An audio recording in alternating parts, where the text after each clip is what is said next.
ಮಾವಿನ ಹಣ್ಣಿನ ಸೀಸನ್ನಲ್ಲಿ ಮಾವಿನ ಹಣ್ಣಿಂದು ಸೀಕರಣೆ ಮಾಡ್ಕೊಳ್ಳದೆ ಹೋದರೆ ಅದನ್ನು ಎಂಜಾಯ್ ಮಾಡ್ದಂಗೆ ಅನ್ಸೋದೇ ಇಲ್ಲ ಅಲ್ವಾ. Hello everyone, welcome back to my channel happy vibes by Jyothi. ನಾನು ಜ್ಯೋತಿ ಸತೀಶ್.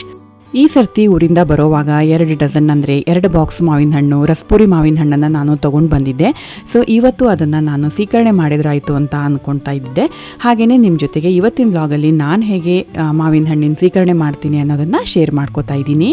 ಸೀಕರಣೆ ಮಾಡೋದಕ್ಕೆ ನಾನು 3 ಬೇರೆ ಬೇರೆ ಪಾತ್ರೆಗಳನ್ನು ಇಲ್ಲಿ ತೊಗೊಂಡಿದ್ದೀನಿ. ಮೊದಲು ಚೆನ್ನಾಗಿ ಮಾವಿನ ಹಣ್ಣನ್ನು ತೊಳ್ಕೊಂಡು ಆಮೇಲೆ ಇದನ್ನು ಒಂದೊಂದಾಗಿ ನಾನಿವಾಗ ಸಾಫ್ಟ್ ಮಾಡ್ತಾ ಹೋಗ್ತಾ ಇದ್ದೀನಿ. ಮಾವಿನ ಹಣ್ಣನ್ನು ತುಂಬ ತೆಗಿಲಾರ್ದೇ ಮಾವಿನ ಹಣ್ಣನ್ನು ಸಾಫ್ಟ್ ಮಾಡ್ಕೋಬೇಕು ಮೊದಲು, ಅಂದರೆ ಹಿಂಡೋದಕ್ಕೂ ಈಸಿ ಆಗುತ್ತೆ. ಈ ರೀತಿ ಚೆನ್ನಾಗಿ ನಾವು ಸಾಫ್ಟ್ ಮಾಡಿಕೊಂಡ್ರೆ ಹಿಂಡೋವಾಗ ಈಸಿನೂ ಆಗುತ್ತೆ, ಹಾಗೆಯೇ ಬೇಗನೂ ಆಗುತ್ತೆ. ನಾನಿವತ್ತು ರಸಪುರಿ ಮಾವಿನ ಹಣ್ಣನ್ನು ತೊಗೊಂಡಿದ್ದೀನಿ 2 ಡಜನ್ನು. ಅದರಲ್ಲಿ ನಾನಿವಾಗ ಒಂದು 4-5 ಮಾವಿನ ಹಣ್ಣನ್ನು ತೆಗೆದಿಟ್ಕೊಂಡಿದ್ದೆ, ಕಟ್ ಮಾಡ್ಕೊಂಡು ಇಟ್ಕೊಂಡ್ರಾಯ್ತು ಅಂತ. ಸೊ ಇವತ್ತು ನಾನು 18 ಮಾವಿನ ಹಣ್ಣನ್ನು ನಾನಿಲ್ಲಿ ಹಿಂಡ್ಕೋತಾ ಇದ್ದೀನಿ ಸೀಕರಣೆಗೆ ಅಂತ. ರಸಪುರಿನಾದರೂ ತೊಗೋಬೋದು, ಆಪೂಸು, ತುಂಬ ಜಾತಿ ವೆರೈಟೀಸ್ ಎಲ್ಲ ಇದೆಯಲ್ಲ ಮಾವಿನ ಹಣ್ಣಿನಲ್ಲಿ. ರಸಪುರಿ ಬಂತು, ಮತ್ತು ಆಪೂಸು, ಬಾದಾಮಿ, ಕಲ್ಮಿ, ಈ ಥರ ಮಾವಿನ ಹಣ್ಣನ್ನು ಈ ಥರ ಜಾತಿದು ಮಾವಿನ ಹಣ್ಣಲ್ಲಿ ಶೀಕರಣೆ ಮಾಡಿದ್ರೆ ಅದು ಚೆನ್ನಾಗಿರುತ್ತೆ, ರಸ ತುಂಬ ಜಾಸ್ತಿ ಆಗಿರುತ್ತೆ. ಸೊ ಇವಾಗ ನಾನು ಎಲ್ಲ ಮಾವಿನ ಹಣ್ಣನ್ನು ಸಾಫ್ಟ್ ಮಾಡ್ಕೊಂಡು ಇಟ್ಕೊಂಡಿದ್ದೀನಿ, ಮೆತ್ತಗೆ ಮಾಡಿಟ್ಕೊಂಡಿದ್ದೀನಿ. ಇವಾಗ ನಾನು ಒಂದು ಬೇರೆ ಪಾತ್ರೆಗೆ 2 ಗ್ಲಾಸ್ನಷ್ಟು ನೀರನ್ನು ನಾನು ತೊಗೊಂಡಿದ್ದೀನಿ ಮಾವಿನ ಹಣ್ಣನ್ನು ಹಿಂಡಾದ್ಮೇಲೆ ಅದ್ರ ಸಿಪ್ಪೆ ಮತ್ತು ಗೊಪ್ಪನ ತೊಳ್ಕೊಳ್ಳೋದಕ್ಕೆ ಅಂತ. ಅದಾದಮೇಲೆ ಇವಾಗ ಮಾವಿನ ಹಣ್ಣಿನ ತುಂಬನ ನಾನು ತೆಗಿತಾ ಇದ್ದೀನಿ. ಹಾಗೆಯೇ ಸೊನೆನೂ ಕೂಡ ನಾನು ಬೇರೆ ಬೌಲಲ್ಲಿ ನಾನಿವಾಗ ತೆಕ್ಕೊಂಡ್ಬಿಡ್ತೀನಿ. ಸೊನೆ ಅಂದರೆ ಮಾವಿನ ಹಣ್ಣು ಹಿಂಡೋವಾಗ ತುಂಬಿನ ಹತ್ರ ಇರೋ ಒಂದು ರಸಕ್ಕೆ ನಾವು ಸೊನೆ ಅಂತ ಕರಿತೀವಿ. ಸೊ ಅದು ಆರೋಗ್ಯಕ್ಕೆ ಒಳ್ಳೆಯದಲ್ಲ ಅಂತಾರೆ. ಅದಕ್ಕೆ ನಾನು ಅದನ್ನು ಬೇರೆ ಪಾತ್ರೆಯಲ್ಲಿ ನಾನಿವಾಗ ತೆಗೆದುಬಿಟ್ಟು ಆಮೇಲೆ ಹಿಂಡೋದಕ್ಕೆ ನಾನಿವಾಗ ಶುರು ಮಾಡ್ಕೊಂಡಿದ್ದೀನಿ.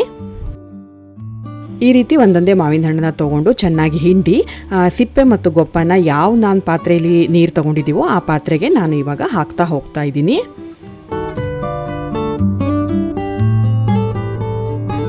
ನಾವೆಲ್ಲ ಚಿಕ್ಕವರಿದ್ದಾಗ ತುಂಬ ಜನ ಮನೇಲಿ ಇರೋರೆಲ್ಲ ಸೇರಿಕೊಂಡು ಮಾವಿನ ಹಣ್ಣು ಸೀಕರಣೆ ಮಾಡೋರು. ಅಂದರೆ ಆವಾಗ ಕ್ವಾಂಟಿಟಿನೂ ಜಾಸ್ತಿ ಆಗಿರ್ತಿತ್ತು. ತಂದರೆ 4-5 ಡಜನ್ ಈ ಥರ ಎಲ್ಲ ನಮ್ಮ ತಂದೆ ಆಮೇಲೆ ಅಜ್ಜಿ ಮನೆಯಲ್ಲಿ ದೊಡ್ಡಪ್ಪನ ಮನೆಯಲ್ಲಿ ಎಲ್ಲ ನಾವು ರಜೆಗೆ ಅಂತ ಹೋಗ್ತಾ ಇದ್ವಿ. ಆವಾಗ ಜಾಸ್ತಿ ಪ್ರಮಾಣದಲ್ಲಿ ನಮಗೆ ಬೇಕಾಗ್ತಿತ್ತು. ಅಂದರೆ ಮನೇಲಿ ಮಕ್ಕಳು ಜಾಸ್ತಿ, ಕಸಿನ್ಸ್ ಜಾಸ್ತಿ, ಎಲ್ಲರೂ ಕೂಡ ನಾವು ಕೂಡ್ಕೊಂಡು ಮಜವಾಗಿ ನಾವು ಮಾವಿನ ಹಣ್ಣಿನ ಸೀಕರಣೆನ ಮಾಡ್ತಾ ಇದ್ವಿ. ಅಂದರೆ ಎಲ್ಲರೂ ಸೇರಿಕೊಂಡು ಮಾಡೋ ಮಜಾನೇ ಬೇರೆ. ಇವಾಗೆಲ್ಲ ಆ ಥರ ಎಲ್ಲ ನಮಗೆ ನೋಡೋಕೆ ಸಿಗೋದಿಲ್ಲ ಅಲ್ವಾ. ಏನೇ ಮಾಡಿದ್ರು ನಾವು ಒಬ್ಬರೇ ಮಾಡ್ಕೊಳ್ಳೋದು. ಒಬ್ಬರು ಅಥವಾ ಇಬ್ಬರು ಮನೇಲಿ ಹಸ್ಬೆಂಡ್ಸ್ ಇದ್ದರೆ ಅವರು ಫ್ರೀ ಆಗಿದ್ದರೆ ಅವರು ಮಾಡಿಕೊಡ್ತಾರೆ. ಬಟ್ ಯೂಶ್ವಲಿ ನಾವು ಒಬ್ಬರೇ ಮಾಡ್ಕೋಬೇಕಾಗತ್ತೆ. ಆವಾಗ ನಾವು ಈ ರೀತಿ ಆರ್ಗನೈಸ್ಡ್ ಆಗಿ ನಾವು ಮಾಡಿಕೊಂಡ್ರೆ ನಮಗೂ ಕೂಡ ಈಸಿ ಆಗಿರುತ್ತೆ.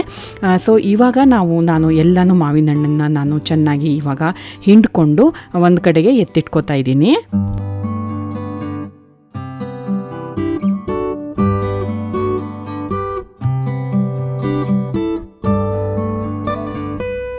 ಇವಾಗ ಹಣ್ಣೆಲ್ಲ ಹಿಂಡ್ಕೊಂಡಾಗಿದೆ. ಅದಾದಮೇಲೆ ನಾನಿವಾಗ ಸಿಪ್ಪೆ ಮತ್ತು ಗೊಪ್ಪನ ನಾವೇನು ನೀರು ತೊಗೊಂಡಿದ್ದೀವಲ್ವ ಆ ನೀರಲ್ಲಿ ನಾನಿವಾಗ ಚೆನ್ನಾಗಿ ತೊಳ್ಕೊಳ್ತಾ ಇದ್ದೀನಿ.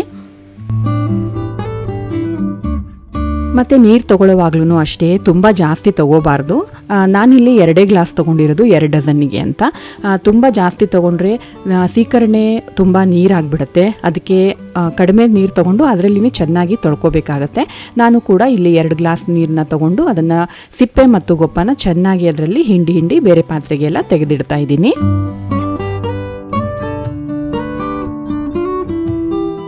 ಇವಾಗ ಮಾವಿನ ಹಣ್ಣಿನ ಸಿಪ್ಪೆನ ಮತ್ತು ಗೊಪ್ಪನ ಎಲ್ಲ ಚೆನ್ನಾಗಿ ತೊಳ್ಕೊಂಡು ಆದಮೇಲೆ ನಾನು ಮಾವಿನ ಹಣ್ಣು ಎಷ್ಟು ಸ್ವೀಟ್ ಆಗಿದೆ ಅನ್ನೋದನ್ನು ಮೊದಲು ಚೆಕ್ ಮಾಡಿಕೊಂಡೆ. ತುಂಬ ಚೆನ್ನಾಗಿತ್ತು, ಜಾಸ್ತಿ ಸ್ವೀಟ್ ಆ್ಯಡ್ ಮಾಡೋ ನೀಡ್ ಇರಲಿಲ್ಲ. ಅದಕ್ಕೆ ಅಂತ ನಾನಿಲ್ಲಿ 1 ಸ್ಪೂನ್ನಷ್ಟು ಸಕ್ಕರೆನ ಮಿಕ್ಸ್ ಮಾಡ್ಕೋತಾ ಇದ್ದೀನಿ. ನೀವು ಬೇಕು ಅಂದರೆ ಬೆಲ್ಲನೂ ಹಾಕ್ಕೋಬೋದು. ಹಾಗೆಯೇ 1 ಟೀ ಸ್ಪೂನ್ನಷ್ಟು ಚಿಕ್ಕ ಸ್ಪೂನ್ನಷ್ಟು ನಾನಿಲ್ಲಿ ಉಪ್ಪನ್ನು ಬೆರೆಸ್ಕೊಂಡೆ. ಅದಾದಮೇಲೆ ನಾನಿಲ್ಲಿ ಅಂದಾಜಾಗಿ 1 ಸ್ಪೂನ್ನಷ್ಟೇ ನಾನು ಏಲಕ್ಕಿ ಪುಡಿನ ತಗೋತಾ ಇದ್ದೀನಿ. ಇದು ಆಪ್ಷನಲ್ಲು, ಬೇಕು ಅಂದರೆ ಹಾಕ್ಕೋಬೋದು, ಇಲ್ಲಾಂದರೆ ನೀವು ಸ್ಕಿಪ್ ಕೂಡ ಮಾಡ್ಕೋಬೋದು. ಇಲ್ಲಿ ನಾನು ಸ್ಮಾಲ್ ಟಿಪ್ನ ನಿಮಗೆ ಕೊಡ್ತಾ ಇದ್ದೀನಿ. ಏನಪ್ಪ ಅಂತಂದರೆ ನೀವು ನೋಡಿರ್ಬೋದು, ನಾನು ಎಲ್ಲ ಇಂಗ್ರೀಡಿಯೆಂಟ್ಸ್ನ ತೊಳೆದಿರೋ ಜ್ಯೂಸಲ್ಲಿ, ಅಂದರೆ ನಾವು ಸಿಪ್ಪೆ ಮತ್ತು ಗೊಪ್ಪ ಏನು ತೊಳ್ಕೊಂಡಿರ್ತೀವಲ್ವ ಆ ಜ್ಯೂಸಲ್ಲಿ ನಾನು ಮಿಕ್ಸ್ ಮಾಡಿಕೊಂಡೆ.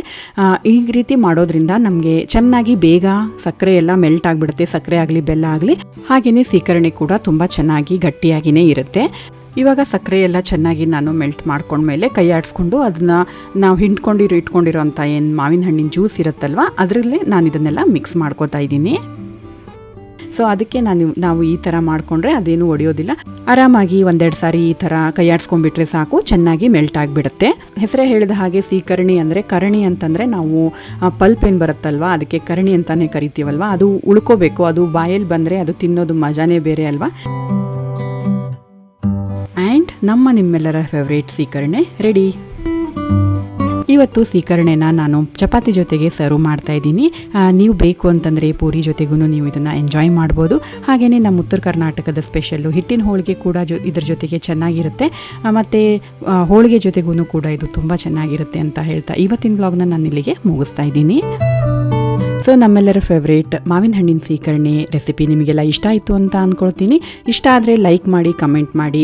ನೀವು ಮಾಡೋ ಕಮೆಂಟ್ಸು ನನಗೆ ಇನ್ನೂ ಒಳ್ಳೊಳ್ಳೆ ವೀಡಿಯೋಸ್ನ ಮಾಡೋದಕ್ಕೆ ಮೋಟಿವೇಟ್ ಮಾಡುತ್ತೆ. ಹಾಗೆಯೇ ಇನ್ನೂ ಯಾರ್ಯಾರು ನನ್ನ ಚಾನಲ್ನ ಸಬ್ಸ್ಕ್ರೈಬ್ ಮಾಡ್ಕೊಂಡಿಲ್ವೋ ಅವರು ಪ್ಲೀಸ್ ಹೋಗಿ ಚಾನಲ್ನ ಸಬ್ಸ್ಕ್ರೈಬ್ ಮಾಡ್ಕೊಳ್ಳಿ ಅಂತ ಹೇಳ್ತಾ ಇವತ್ತಿನ ಬ್ಲಾಗ್ನ ಇಲ್ಲಿಗೆ ಮುಗಿಸ್ತಾ ಇದ್ದೀನಿ. See you in the next blog. Until then, sending you lots and lots of love and hugs. Love you all. Take care and bye bye.